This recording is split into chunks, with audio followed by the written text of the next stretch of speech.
bienvenue à toi sur cette nouvelle vidéo. Aujourd'hui, une nouvelle vidéo avec un titre particulièrement accrocheur, Maigrir en dormant. C'est hyper attractif, n'est-ce pas? Et si on pouvait vraiment maigrir pendant notre sommeil? Eh bien, d'une certaine manière, on peut. Alors, rassure-toi, je ne vais pas te vendre des capsules amincissantes ou des crèmes que l'on met le soir et qui te font perdre 3 kilos en une nuit. Non, non, non.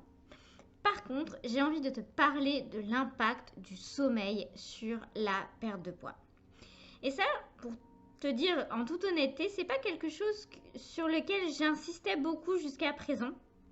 J'avais pas forcément pris conscience de l'impact du sommeil sur la perte de poids. Puis récemment, j'ai lu des choses qui m'ont convaincue de l'impact du sommeil sur la perte de poids. J'ai écouté un podcast particulièrement aussi là-dessus. Et ça m'a fait prendre conscience qu'il fallait absolument que je communique sur cela pour toutes les personnes qui désirent perdre du poids. Déjà, je voulais te parler aussi de l'apnée du sommeil.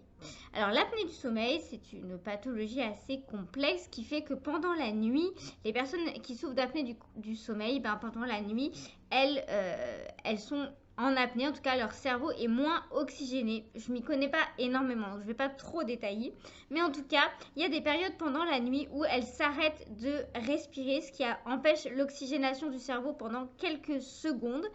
Et ça ne les réveille pas, mais par contre, ça empêche le cerveau de passer dans un état de sommeil profond et réparateur. Et je te parle de l'apnée du sommeil, pourquoi? Mais parce qu'en fait, les personnes qui souffrent d'apnée du sommeil ont une résistance à la perte de poids. Et c'est un cercle vicieux parce que le surpoids favorise l'apnée du sommeil, mais quand on est apnéique du sommeil, eh bien, on a du mal à perdre du poids, il y a quand même une résistance. Et récemment, c'est une personne que j'accompagne qui m'a dit que son médecin du sommeil lui avait dit que c'était très difficile de perdre du poids quand on avait l'apnée du sommeil et qu'il y avait même des études qui avaient montré que pour 2 personnes qui consommaient au cours de la journée les mêmes aliments, le même régime alimentaire, la personne qui a l'apnée du sommeil va ne pas perdre de poids, pour des régimes alimentaires un peu stricts. La personne qui a un apnée du sommeil va pas perdre du poids, voire même va prendre du poids, alors que l'autre personne, pour le même régime alimentaire, va avoir tendance à perdre du poids. En tout cas, une chose qui peut être sûre, c'est que la dépense calorique chez une personne apnée du sommeil sera moins importante que chez une personne qui souffre pas d'apnée du sommeil, et que même l'apnée du sommeil peut faire prendre du poids alors que la consommation alimentaire est parfaitement équilibrée. Je voulais te parler de ça parce que ça montre à quel point le sommeil est important pour notre cerveau, puisque quand il est privé d'une forme de sommeil réparateur, eh bien, ça a des grosses conséquences sur le métabolisme et donc le stockage des calories. Alors pourquoi? Comment expliquer que le manque de sommeil puisse faire prendre du poids? Eh bien, les études ont montré que les personnes qui ne dormaient pas assez ou ne dormaient pas d'une assez grande qualité, il y avait des dérèglements hormonaux qui se mettaient en place au cours de la journée. Notamment les personnes qui ne dorment pas assez, qui sont tout le temps fatiguées, qui n'ont pas de sommeil réparateur, vont sécréter plus de cortisol au cours de la journée. Le cortisol, c'est une hormone dont je t'ai peut-être déjà parlé. C'est une hormone qui va donner faim et c'est une hormone qui va favoriser le stockage des graisses. C'est l'hormone aussi qui est sécrétée lorsqu'on stresse. Et en plus, quand on est fatigué, on a tendance à davantage stresser. Donc stress plus manque de sommeil égale grosse sécrétion de cortisol, égale des faims, beaucoup de faim, d'épisodes de faim et notamment qui nous amènent à manger des aliments sucrés. Une résistance au déstockage des graisses, donc notre corps aura de plus en plus de mal, aura d'autant plus de mal à aller déstocker les graisses. Et en plus, le cortisol sur le long terme a tendance à favoriser un processus d'inflammation de bas grade. Et l'inflammation de bas grade est un énorme blocage à la perte de poids. Donc, première conséquence hormonale, des pics, enfin pas forcément des pics, mais une sécrétion augmentée de cortisol lorsqu'on a un sommeil de mauvaise qualité qui va empêcher la perte de poids par différents mécanismes. Deuxième dérèglement hormonal, une résistance à l'insuline, ou en tout cas une sécrétion plus importante d'insuline chez les personnes qui manquent de sommeil. Et je te l'ai déjà dit, une sécrétion importante d'insuline régulièrement va favoriser la résistance à l'insuline. Et lorsqu'une personne est résistante à l'insuline, tout comme les conséquences liées au cortisol, le déstockage des graisses sera de plus en plus difficile, pas impossible, mais plus difficile. Et du coup, le corps en période de jeûne, il aura plus de mal à aller chercher son énergie dans les graisses. Je dis souvent qu'il y a plusieurs modes de stockage du corps et les graisses, moi j'appelle ça le congélateur. Les réserves de sucre, c'est le frigo et les réserves de graisse, c'est le congélateur. Et pour donner une image, quand on est résistant à l'insuline, eh bien le congélateur est fermé à double tour avec un cadenas. Et c'est très compliqué pour le corps d'avoir accès au congélateur pour aller récupérer des graisses pour en faire de l'énergie. Donc, deuxième conséquence hormonale, une potentielle résistance à l'insuline ou en tout cas une sécrétion importante d'insuline. Troisième dérèglement hormonal, une augmentation de la gréline. La gréline, c'est une hormone qui provient du cerveau qui augmente notre faim. La gréline, elle va augmenter la sensation d'avoir envie de manger et donc du coup, on va avoir plus faim si on manque de sommeil. Quatrième dérèglement hormonal, une diminution de la leptine. La leptine et la gréline, ce sont deux hormones antagonistes qui agissent de manière opposée. Et la leptine, elle favorise la satiété. C'est une des hormones de la satiété avec la sérotonine. Et donc, moins de leptine égale moins de sensation de satiété égale plus de difficulté à réguler sa faim puisque les hormones n'arrivent pas forcément au bon moment en bonne quantité pour nous dire que nous avons assez mangé. Donc, tout ça, ce sont les conséquences d'un sommeil insuffisant en termes de quantité ou de qualité. C'est pourquoi cette vidéo, mon désir, c'est de te transmettre l'importance d'avoir des bonnes habitudes de sommeil. Alors, je sais qu'on n'est vraiment pas tous égaux par rapport au sommeil. Certains ont beaucoup plus de mal à s'endormir. Certains ont un sommeil qui n'est pas réparateur parce qu'il y a plusieurs réveils la nuit. Et donc, du coup, l'idée, ça va être de mettre en place de nouvelles habitudes pour améliorer la qualité de son sommeil. Si tu es dans une démarche de perte de poids et que tu as un sommeil de mauvaise qualité, vraiment, je t'encourage à agir sur ce paramètre. Arrête de manger du concombre toute la journée, arrête de te priver, arrête de faire 3 heures de sport par jour et concentre-toi sur le fait de mieux dormir. Ça aura potentiellement beaucoup plus d'impact que toutes les habitudes que ce que je viens de te dire qui ne marche vraiment pas sur la perte de poids. C'est vraiment un facteur qui est oublié dans la perte de poids, le sommeil. On entend beaucoup manger certaines choses, manger plus de ça, manger moins de ça, faire plus de sport. Mais on ne parle jamais du sommeil, alors que c'est un paramètre extrêmement important pour régler le système hormonal de notre cerveau et permettre à notre cerveau d'être de notre côté pour la perte de poids et de favoriser la perte de poids. Si on agit contre notre cerveau, c'est toujours notre cerveau qui va gagner. Donc, des bonnes habitudes pour bien dormir. Qu'est-ce que ça peut être?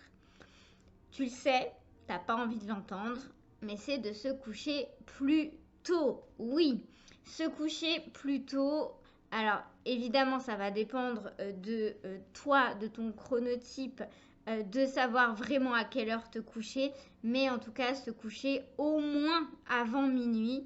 Moi, j'aurais même tendance à dire entre 10h et 11h pour avoir les heures avant minuit qui sont, comme on le dit souvent, des heures qui sont réparatrices, des heures de sommeil qui sont réparatrices.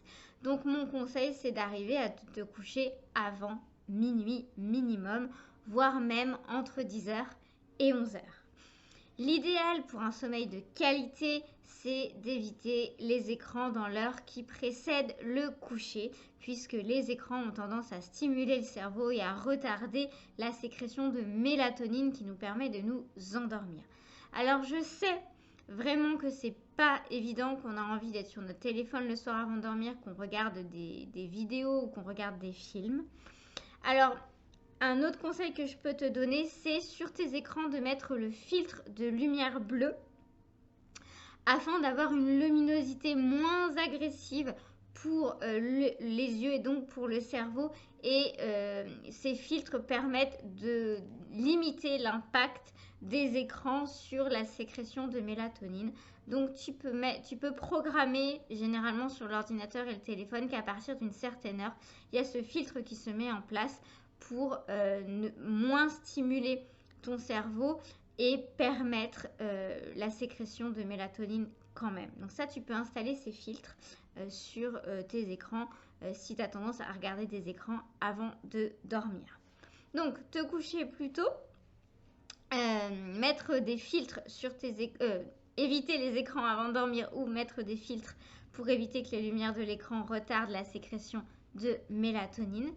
Une troisième petite chose que l'on peut faire pour mieux dormir, c'est dîner tôt et dîner léger pour éviter que la digestion, la lenteur et la lourdeur de la digestion nous empêchent de bien dormir.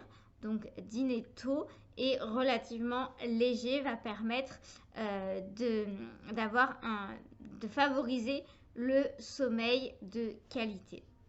Autre astuce, si tu es quelqu'un qui a tendance à stresser, à ruminer ce qui s'est passé dans la journée avant de dormir, tu peux pratiquer la cohérence cardiaque avant de dormir. Il me semble avoir déjà parlé dans des vidéos YouTube de cohérence cardiaque. De toute façon, tu tapes cohérence cardiaque sur YouTube, tu tombes sur des vidéos qui vont t'expliquer, qui vont même te chronométrer pour t'aider à pratiquer la cohérence cardiaque. Il y a des applis de téléphone qui le font aussi très bien. L'idée, brièvement, c'est de, pendant plusieurs minutes, peut-être de 3 à 5 minutes, respirer en inspirant par le nez pendant 5 secondes et en expirant par la bouche pendant 5 secondes. Le but de la cohérence cardiaque étant de ralentir son rythme cardiaque, et en ralentissant le rythme cardiaque par d'autres phénomènes, on a tendance à baisser le taux de cortisol. Et d'ailleurs, si tu es quelqu'un qui a un sommeil de mauvaise qualité, je t'encourage plus à pratiquer la cohérence cardiaque au cours de la journée. D'ailleurs, je le conseille beaucoup à mes coachés aussi avant le repas. Pratiquer la cohérence cardiaque plusieurs fois par jour pour faire baisser le taux de cortisol. Ça permet aussi de manger moins vite et de favoriser la satiété. Donc, si tu es quelqu'un qui a tendance à stresser avant de te coucher, à ruminer, pratiquer la cohérence cardiaque peut faire descendre le taux de cortisol et aussi calmer le stress pour permettre de mieux t'endormir. Une autre chose qui peut être mise en place, c'est d'écrire avant de dormir. Je sais que moi, ça m'arrive de le faire et j'aime bien. J'ai tendance à écrire plutôt le matin, mais le soir, parfois, j'en ai besoin d'écrire au niveau émotionnel ce que j'ai besoin de sortir, s'il y a eu des choses un peu difficiles dans la journée ou s'il y a eu des choses chouettes, de faire preuve de reconnaissance pour les choses agréables et de noter mes réflexions par rapport aux choses un peu difficiles et de sortir mes émotions aussi comme ça. Ça peut aussi favoriser le sommeil. Et d'ailleurs, par rapport aux émotions, je t'invite à aller regarder la vidéo justement sur vivre ses émotions, parce que vivre ses émotions avant de se coucher, ça peut aussi permettre de mieux dormir, d'avoir exprimé ses émotions. Donc prendre un temps pour ressentir les émotions de la journée, en prendre conscience et les exprimer, ça peut aussi favoriser un sommeil de qualité. Voilà pour quelques astuces pour mieux dormir. Tu prends celles qui te concernent et tu laisses celles que tu mets peut-être déjà en place ou qui ne marcheraient pas forcément pour toi.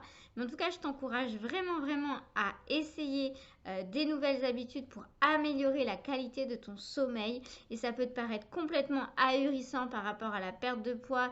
Toi qui as peut-être l'impression que pour perdre du poids, il suffit de manger moins et de bouger plus. Eh bien, je t'assure que c'est scientifiquement prouvé que le sommeil a un impact important et non négligeable.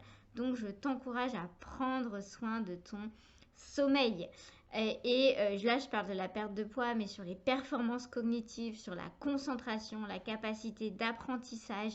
Le sommeil a un impact impressionnant.